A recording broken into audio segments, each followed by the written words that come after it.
Thank you, sir.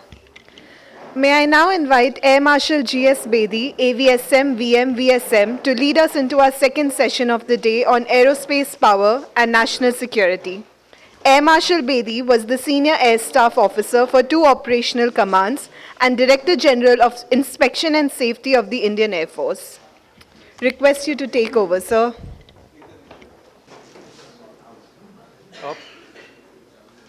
Good morning, ladies and gentlemen. It's indeed a privilege to be participating here and coordinating this session, especially related to Jumbo Majumdar. I have a special affiliation, just a trivia.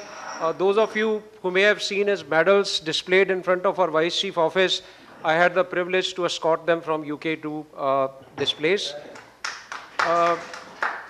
This session has 3 speakers. I guess we are slightly tight on time. I'll curtail my introductions, and that includes the biodata of the speakers. We have 3 sessions: IAF's airlift capability, face of the nation; IFS tool of CNP; and space, the frontier of warfare. I'll introduce each session briefly. Now, I remember as a youngster that when we had to move 6 to 8 aircraft detachment to just from place A to B, it used to be a Herculean task. 3 hours used to be the documented time for IL-76 loading from a place, which probably could be achieved only during DASI inspection, otherwise took much long. Now we have the capability that we can move all the squadrons of the Indian Air Force within 2 days, leaving all the transport fleet available for other tasks. Much has changed in terms of capability and infrastructure. Coming to it being the face of the nation in terms of air diplomacy and soft power projection, the performance of the Air Force was lauded across the board during COVID, and a lot more other humanitarian missions undertaken by AVSM. Dost was at the center stage recently and couldn't have been launched so swiftly but for the readiness of our airlift and elements. And I would say that our transport fleet, or IAF transport fleet, is always able to react within a short span of time in peacetime because it's always ready for war. Much more on this will be conveyed by our first speaker, Air Vice Marshal Tejbir Singh, AVSM VM Senior Directing Staff Air at the National Defence College of Delhi. He has over 7,000 hours of flying experience. He was our air attaché to Bangladesh, has been a pioneer in the induction of the C-130 aircraft, the first special ops squadron of the IAF, and he holds the distinction of landing at the world's highest airfield, or the field DBO, at a height of 16,614 feet. He is alumnus of the Royal College of Defence Studies, UK, and presently posted as Senior Directing Staff at National Defence College, like I said. Over to you, Tejbir. Thank you, sir. We would request not to exceed 20 minutes because that is what all the speakers have prepared, sir. We would prefer 15, but not a minute more than 20. Thank you. Honorable Chair, respected veterans, Chief of the Air Staff, a former Chief, Director General CAPS, faculty, ladies and gentlemen. Thank you very much for giving me this opportunity to speak on IF's airlift capability as face of the nation. A very vast canvas indeed, which I'll try to compress in 20 minutes. I'll touch on only key strands. I was also told to speak on recent airlift stories, our capability, and the future. Last time I spoke at CAPS, at the chair was late Air Commodore Jasjeet Singh, and I spoke on a topic, Air Pass-centric special ops. Before I was going to come on the stage, he tapped me on my shoulder and said, "Son, I've been an old generation fighter pilot. I don't understand anything about special operations. So whatever you say, I will nod my head." So I don't think so I have that luxury today with this august audience and a very open domain topic. Like Air Marshal Bedi said, 2 weeks back, a devastating earthquake hit Turkey and Syria. 2 IF aircraft were launched within hours, being the first responder to land in Turkey. The spokesman of Turkey, a country we don't have very good relations with, stated, "Dost has come to our rescue," while the real Dost in neighborhood was still repackaging old aid and trying to return it. We also launched a full-fledged parafield hospital by a C-17. Both these were air diplomacy at our best, made possible because of a strategic reach. Yet another news last week was rehabilitation of 2 lost species, cheetahs, which were extinct for the last 70 years, airlifted out of South Africa to Gwalior This is another end of the spectrum, the diverse tasks Indian Air Force undertakes these days.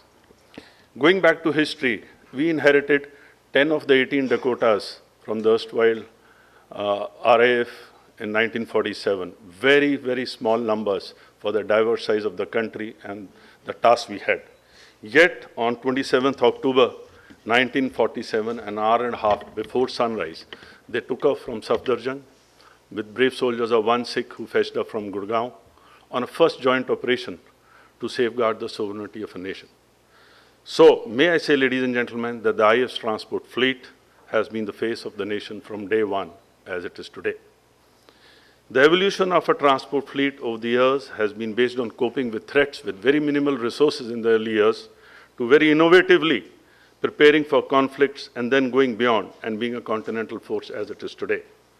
It is only in this new millennium that technological evolution with new generation platform has transformed our capability and capacity with the induction of C-130 and C-17. The C-130J has heralded a new paradigm shift in our ability to undertake special operations, and the C-17 in a strategic airlift. Later this year, we will witness the induction of C-295. With this, the transport fleet would have by and large transformed. So what has changed in our capability? In short, it is this extremely efficient airlift and high payload aircraft, which with very low maintenance can operate out of base for days. All these aircrafts have very quick launch capability, and with the increased pilot to aircraft ratio, which our squadrons have today, they can stay out of base for days together and undertake commitments as they have been doing in the last few missions. So let me get back to the main topic. In specific, talk about the roles in face of the nation. Like I said, I will only touch upon the diversity of such operations, which purely are non-kinetic, non-combat domain. Mostly strategic airlift, relief operations, international cooperation, HADR, special ops, often in combat zones, and unique on-call roles. Most of these fall under the so-called nation-building and diplomacy roles. Let me start with COVID operations of 2021, most recent in our memory. COVID Wave 1 operations under the code name Mission Lifeline Udaan were closely integrated between the MOD, MEA, and Ministry of Civil Aviation. The IAF risked to fly to Wuhan on 27 February 2020 when the name spelled doom. We all saw PPE-clad aircrew airlifting people out of Wuhan directly, our own neighborhood, as far and also Americans and South Africans. The famous tweet of our EAM, Jay Shankar, said it all: IAF aircraft landed, mission complete, over to the next. Surely, we will off to Iran to evacuate personnel from there.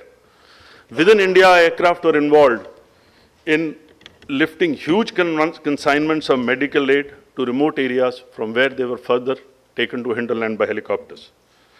When the nation was standing still, the IF fleet was flying the maximum. This prepared us very well for the next wave which was coming. The aircrew learned to stay safe and stay fit, and our technicians tuned to working in 2-hour shift without coming in contact with each other. The second wave of COVID hit us in April 2021.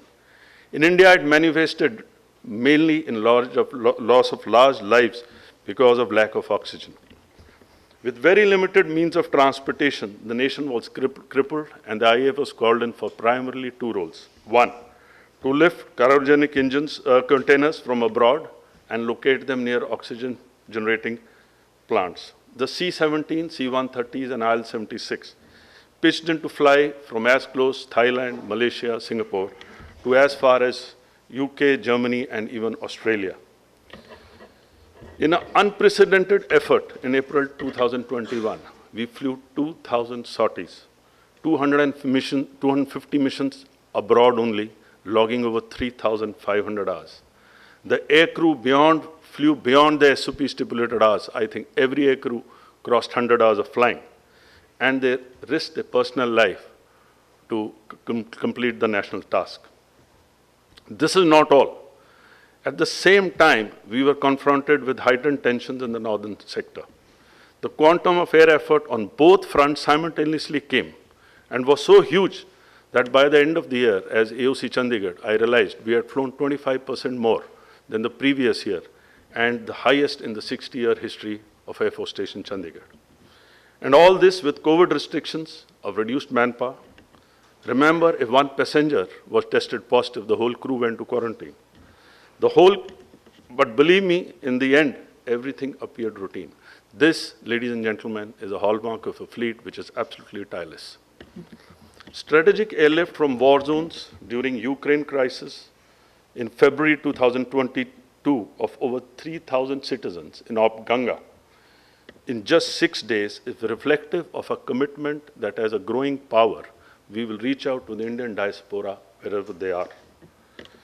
Amid gory scenes of fleeing Afghanis falling out of skies, we undertook evacuation from Afghanistan by C-17 and C-130 seamlessly with minimum support once the aircraft had left India. In 4 days, we airlifted 700 people out of Afghanistan. But all this was preceded by two very, very special operations which were undertaken professionally by C-130s. The first one was pulling out of our embassy personnel and their highly sensitive equipment from Herat in a direct mission flown from here with Garuds in an engine running operation directly as out of area special ops contingency with less than 24 hours given to the squadron to plan the mission. The second one was on 19th August 21 with a high-risk limited intel operation undertaken immediately after the fall of Kabul. Landing past midnight on NVGs in a complete dark night in an uncontrolled airspace, avoiding a number of air misses with Predators and UAVs, the only call the crew remember before landing is land at your own risk. Both these aircrew were awarded gallantry awards for extraordinary missions. Surely, confidence to undertake such risky missions is an outcome of years and years of special operations training, the results of which are reserved for the last day. With our strategic potential of reaching across continents, reaching an airlift out of Sudan, Yemen, Kuwait, or Libya is now given. Let me talk about an operation we took in December 2014 called Op Neer. At the call of government of Mali, when a major fire had broken down and gutted all the desalination plants, they ran out of drinking water. We airlifted 100 tons of water every day till their plants came back to line. These benign missions have a huge diplomatic impact as a face of the nation. Climate change has pushed us into numerous HADR situations in recent years. The response of IAF during Gujarat earthquake and tsunami years back saving precious lives is well known to this august audience. In recent times, airlift of over 23,000 citizens by IAF transport and helicopters in an astounding achievement that helped save millions during Op Rahat in Uttarakhand after the flash floods in 2013. Within 5 days of operations due to disruptions of roads, the helicopters ran out of fuel.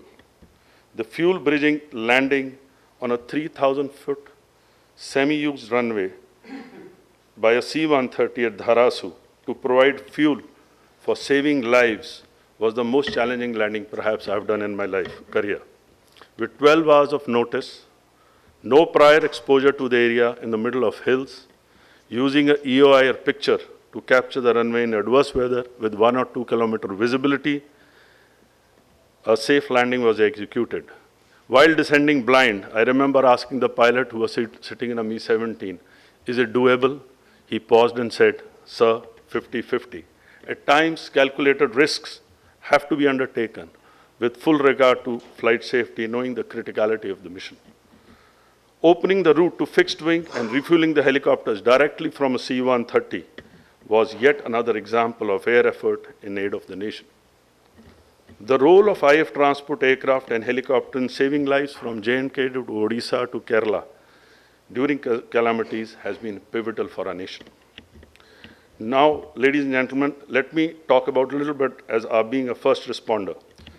The first step in September 2005 during Hurricane Katrina to send aid to USA was a very harrowing experience for the aircrew and Indian Air Force.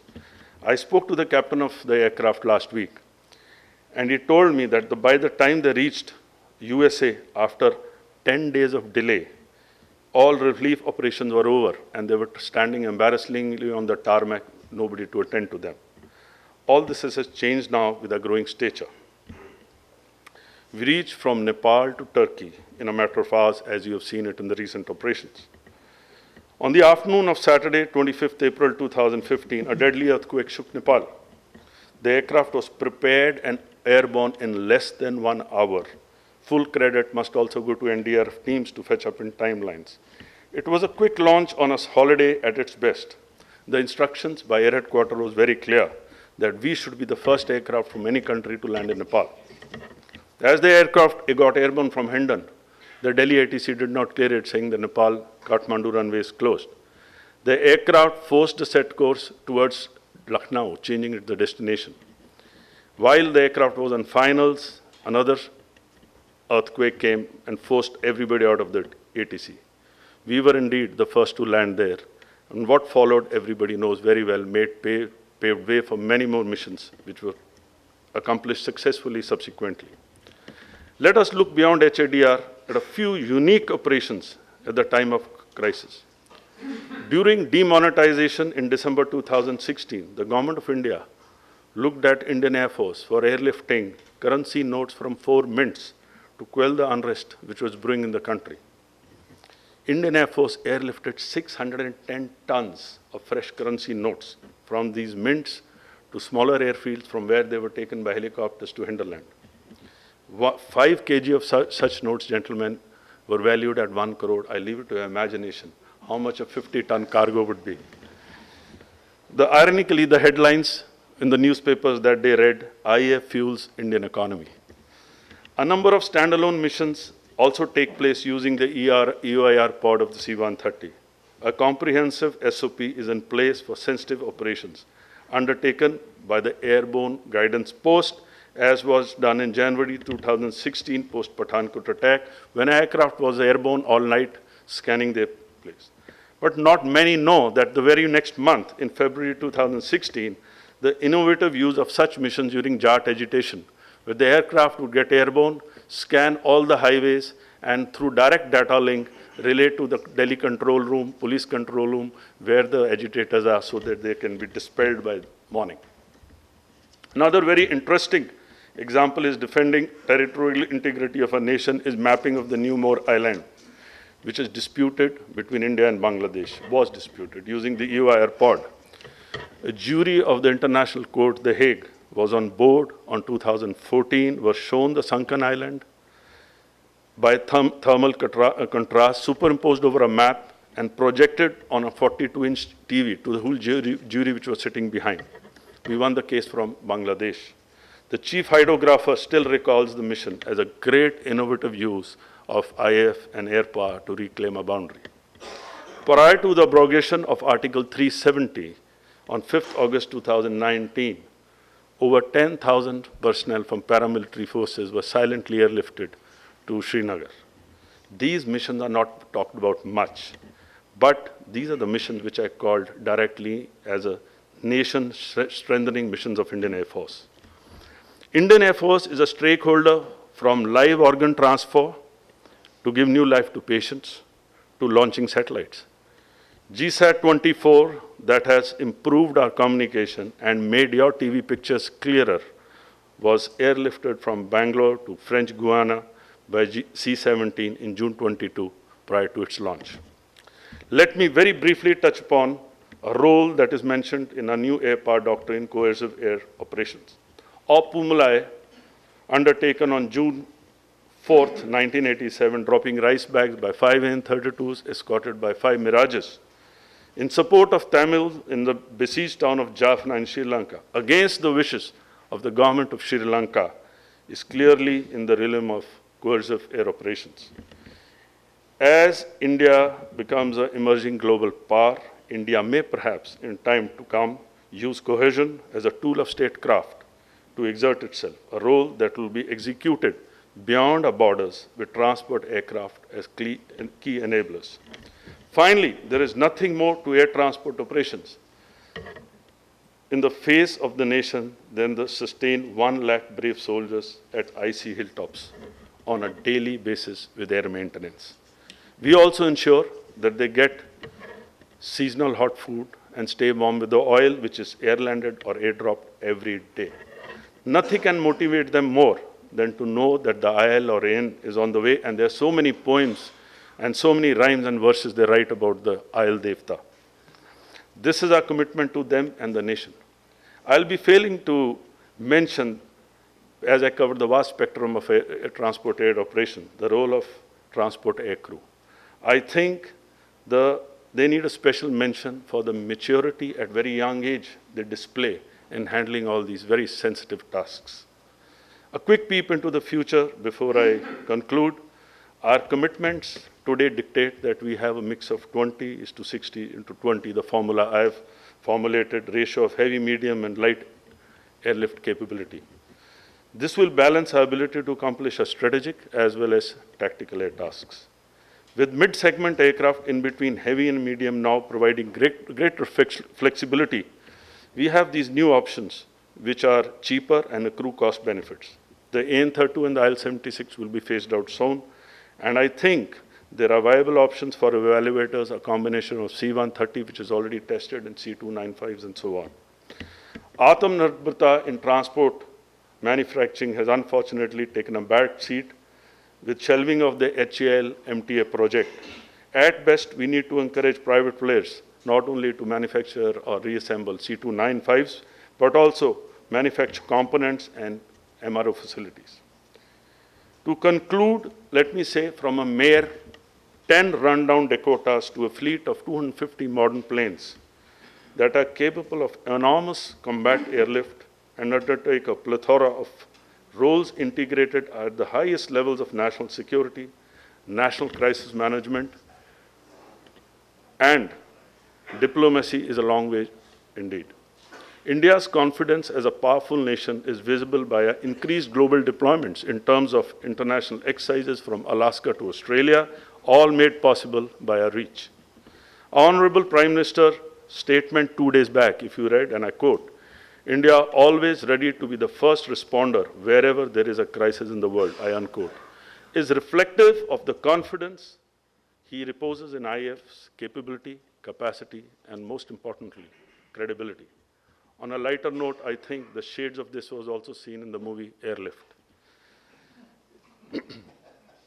In the end, if you recall, most of the tweets during COVID were hashtagged Har Kaam Desh Ke Naam. I think it was most aptly phrased for the role the transport fleet has been playing for years. Thank you for your patient listening. Jai Hind.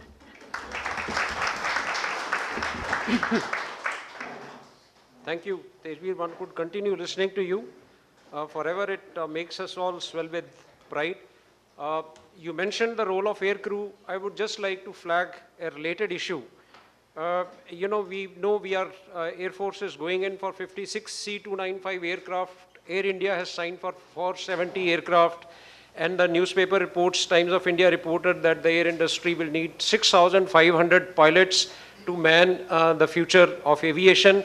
My question is that where are these pilots going to come from? If India needs to really create an aviation capacity in airlift, then I think we need to create a little training capacity in the country, because ready-made pilots, generally Air Force becomes the source.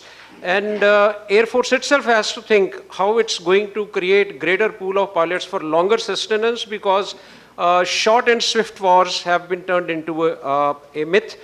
We have to think of new ways to create greater pilot availability, because you cannot transform to an advanced Air Force while sticking to orthodox beliefs and practices.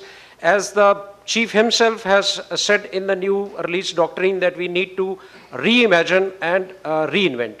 Thank you very much for this illuminating talk. Moving on to the next topic, IAF as a tool of CNP. World Power Index measures the national power through certain indices, which it calls a material capacity index, semi-material capacity index, and immaterial capacity index, having 6 factors each. Important factors on which the IAF has great leverage are military power, technology, and international engagement through aid and relief. Air Marshal Rajesh Kumar, PVSM, AVSM, VM, will take us through greater details on the subject.